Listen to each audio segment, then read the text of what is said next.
Hello everyone and welcome to episode 3 of What? The Fluff! Why don't you grab hold of your favourite crafting project and a measure of your favourite beverage and join us for a quick vlog. Hello. So as always, I'm Scott from Take 2. And I'm Ben from Take 2, and this is... Mel from Ethel and M. Hi! I'm wearing Mel's shop in Lancaster, Lancashire in the northwest of the UK. That one, yes. Just in case you get. We're not in Lancaster, Pennsylvania. Yeah. We're definitely not there. I do love though when you go on like a local page for Lancaster and people are posting as if they're in Lancaster, America. Yeah. It's like... No, we're like the original over here. Yeah. Until you stole it. Yeah. Well, you Yankees. Well, we went Well, over and actually, pillaged, yeah. but you know, same difference. Anyhow, we're getting political here. We're not here to do that. We're here to talk about crafty, knitty, Yeah. stringy things. So why don't you go ahead, sit us on your... Crafting away again, every episode. Cracking. Well, no, because I only do really basic things that don't require a lot of head space. So this is the was it Pebble and Beach shawl from Under the Olive Tree Knits. It's going to be, it's not much of a shawl yet. It's just a little tiny beginning. It's a crescent shawl with a lovely lace border. And I'm using the Organic Trio, which is a wonderful, well-priced shop yarn from Here to Garn. And it's made with merino wool, cotton, and silk. It's quite a lightweight DK, really nice for summer knits and crochet projects. Living up here in the northwest, it sometimes gets chilly. Historically, I've worn crochet shawls using the Skepier's Whirl because that's a cotton acrylic blend. But being me, I thought I'd, premium it up a little bit, get some silk in the mix, and a bit bougie. And yeah, went for this, and it's just a lovely pattern. It's worked on a 6mm needle, so it's quite an airy knit. And I'm just really excited to see it grow. And I think that I will be able to get one shawl out of one ball. And the ball is less than a fiver, so get in. Yeah. So that's my current whip. What Well, about... your whip segues into my whip slightly, because I'm using the Hurt yarn. I'm using the 4-ply version, and I'm doing the Monstera Monstera Garden blanket by One Dog Woof. It's just, you make these Monstera leaves and then you crochet around, and I'm holding it double, which you can see in here, there's 2 shades of the blue. And they're just fun little leaves, and then I just make a pile of leaves and then I just border them. Nice. Fun. And at some point you have to put it together. Yeah, well I'm thinking I'm going to start blocking what I've got and start sewing them together so that it's not like at the end of the project where you got 111 squares, I think it's going to turn out to be. Not a mammoth task. Yeah, and you're there like breaking your back trying to sew them in. So yeah. So do you actually sew them or do you crochet them together? So. Okay. It was when I did a big hexy blanket. Yeah. And you just sew the back of the border. Yep. The back stitched together, and it makes an invisible join. Okay, some people like a crafty 3D sort of thing, so... No, I like my sewn in to be minimal. Okay. Non-visible. Okay, that's cool. That's good. We all have our different preferences when it comes to the crojo, so... Yes, wonderbar. What about you, Ben? I'm working on the half and half triangle shawl from Pearl Soho. I saw this at Knit Night. Someone who came along was wearing it. I think theirs is blue and grey. But I've gone for some Gusto wool. Lo and behold, like a bit of Gusto. I saw it. It just reminded me of sort of like camo. Me and Mel like a bit of camo. So this is, I'm gonna have like one half variegated, and then the other half I'm probably gonna do maybe striped green and brown. I'm not sure yet, or it might just be solid green. I don't know. Whatever it is, it's gonna be really cute, and I'm gonna try to steal it. No, but yeah, you try. know me. I don't know until I'm there. Mel tries to steal everything someone makes. Yeah. It's a really sort of simple, it's just literally knitting back and forth with a wrap and turn at the end of a row. It's really simple, sort of mindless knitting, especially when you're watching TV. Currently using 2 balls as well, so it doesn't pool. So sort of after every row, you know, you change your balls so your colours don't pull together. I mean, again, did it with this cardigan, and I'm sure you did it with that as well. Possibly. I don't know. I can't remember, because this was one cardigan that then I pulled all the way back and then over dyed because it turned out to be too close to the Union flag, and it was during Brexit time, and it got to be a bit weird. So I was like, no, I'll just pull it back out and then re-dye it, and it turned into this. So I can't remember what I did. I probably did stop it from pulling though by alternating. Which we advise for any yarns that are really heavily variegated. Yeah. Also hand-dyed yarns, and if you've underestimated your yarn meterage and then go, oh, I need another one, and it's a different dye lot, then there's a good time as well to alternate, just to stop it from being such an obvious block. I kind of ran out of the over-dyed bit, so I dyed a grey charcoaly colour, and I just alternated the blending to make it a nice sort of fade into the sleeves, and I did it just around the button band, just as it is. Because this is two different dye lots, this cardigan, because I ran out. You couldn't tell to No, look but at it. then I had to dye a couple of extra skeins and then just kind of give up on one skein, cut it, and then put the new ones in. So you can't really tell, which is, you know, a good sign. Yes. Yes. What about, oh, we've talked about everybody's projects, haven't we? Yes. We're all projected out. Although, okay, so now I will confess. So one of the things I know we're going to talk about is like challenges and things that we do that are naughty. Yeah. So I will admit then when knitting this, I did not do that. But I also think that it managed, like I was quite surprised. So you didn't alternate? I didn't alternate. Naughty, Okay, naughty. You wouldn't tell. No, and that's what I was really pleased about. I did get really worried after about the third skein. I was going, oh, sugar. But yeah, no, it's fine. It's fine. It doesn't look like it. And I think I was really fortunate with that. But one of the things that I mentioned in a previous episode was that thing when you measure yourself, and there's a slight bit of vanity, I think, that gets involved in that. And also I want to save myself some yarn and yarn money, and you measure around the bosoms and you're like, well, actually that seems to make them go out, but you know what I mean. You breathe in, as Scott says, you make everything kind of go, and then you put the thing around, and I know for me it's kind of going squoosh, and it's like, no, Melanie, do you wear clothes like that? No.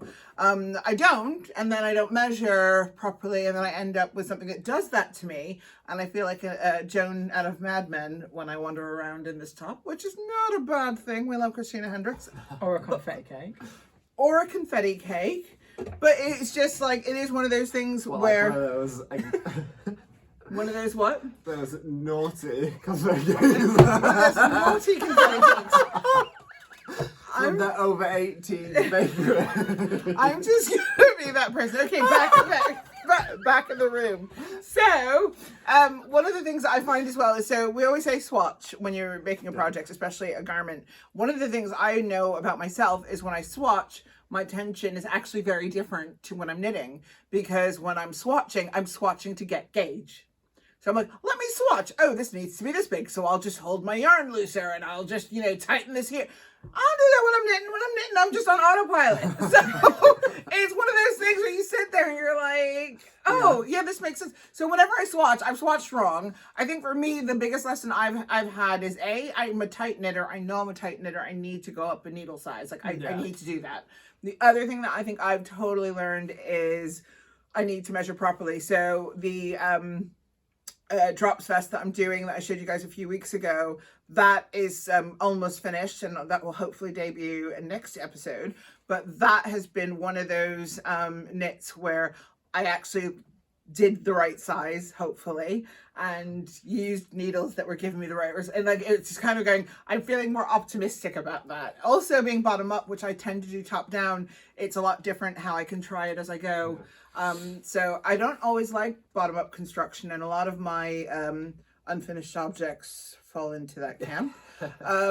But I do really, it's just one of those things. So I know that you were saying that you've had the same problem with. Yeah, I tend to do the breathe in a little bit. Oh yeah, no, that's just about, that's my size, and then knit it, and it just doesn't fit the way I want it to. Oh, Which is why I now do a lot more cardigans, because it doesn't really matter that much, because as long as you don't have to button it up, it should fit around you. Yeah. I'm not about buttons on a cardigan anymore. Now I know about the whole cardigan thing with you guys. Yeah. The truth is out. Yeah. But I am going to try and do better next time. When I do a jumper, not that I think I've got a jumper on the go. No, you've just got your lace cardigan. Yeah. But yeah, now the next jumper I do, I'm going to be honest with myself and knit the size that I actually am, not the size that I want to be. Or the size I was once, long ago and far away. When I was 8 years old. But it is true. It's one of those things where it's like, I think when you make your own clothes, whether you're knitting, crocheting, even sewing, is being honest with yourself. And I think sometimes for various reasons we tend not to be. We get a little bit... I guess it's that thing, you can go to one clothes shop and be a medium and go to another and be a large. Yeah. And it's like you can wear the large going, well, it's just a really large medium. Yeah, it was badly cut. Yeah. So you can blame it on that. But when you actually make it yourself, the only person you can blame is yourself or the designer. But usually it's the person that's made it. Yes. And I think the thing is, it depends. Because sometimes, you know, like in Ben's case, it was like, it just wasn't working. So his sister was a very lucky person. Yeah. I've probably got another jumper that I need to give her as well. But that's You're not ready yet? That's got half a sleeve. And then I need to do the cuff on the other one. But it's just in a bag somewhere. You'll find I don't know it. where it is. The green one that I dyed. And it's like a really nice forest green, and it's kind of, the green one. And it's been a lot. It was BC, so before COVID. Right. That one. It's somewhere in the house. Okay. While we're on this conversation of whips and UFOs, we have a self-confessed. What would you call someone that collects UFOs? Special. Hoarder. Hoarder is just so derogatory, you know. Okay. How many have you got? Well, as I said, I think on our pilot, I think I have in the region of 30 plus UFOs, whips, and probably actually quite a lot more. So one of the things I'm thinking on a future episode is actually to have dug them all out, and it might actually have to be over a number of episodes, and I can introduce them to you guys. We might need a bigger table. It is really bad. So, like, there are things I started crocheting in 2019, so totally pre-pandemic, including a shawl for my crochet teacher, Jennifer. I'm so sorry. You'll get it one day. Maybe not. We'll see.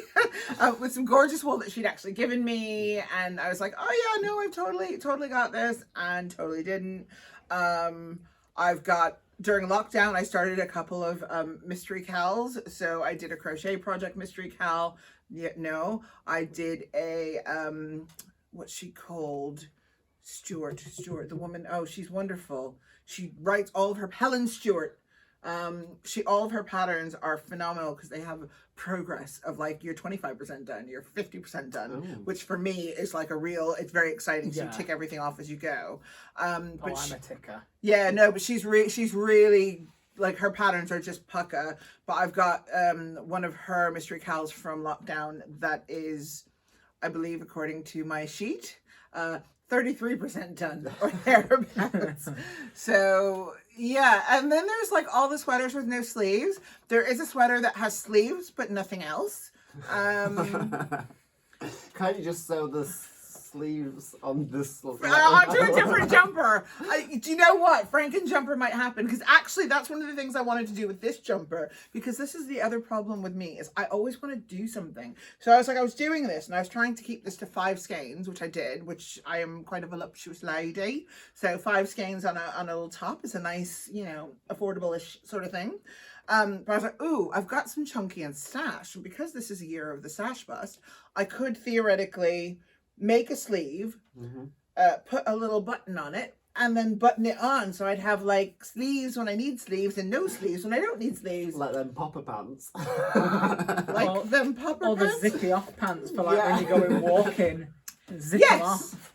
So, you know, it might be the next craze for all you know, but that is, that's something I'm thinking about as I go into deep stash. But as I said, like, I have a problem because I have a lot of projects and I need to have fewer projects, but because I have this brain, I'm like, let me start a new project. Yeah. So, yes. Casting on is more satisfying than casting off. Absolutely. That's the problem. Absolutely. The prospect of a project's better than the project you're working on. Yeah. It's a problem, but I think this is going to be a constant theme here. So it's like, I know we're almost ready to wrap up, but like, this is something that we will face again, and I'm going to think of something far more flattering than hoarder. Maybe we need a whole new segment of Mel's project bag of shame. And each episode just pulls a different project out of the bag of shame. The scary thing is, I know I have more projects than we have filmings left this year, so that's just already really embarrassing. It'll be a potato sack. Okay. So, isn't this been a wonderful episode? I've had fun. Yeah. And as usual, you can comment, like, and subscribe.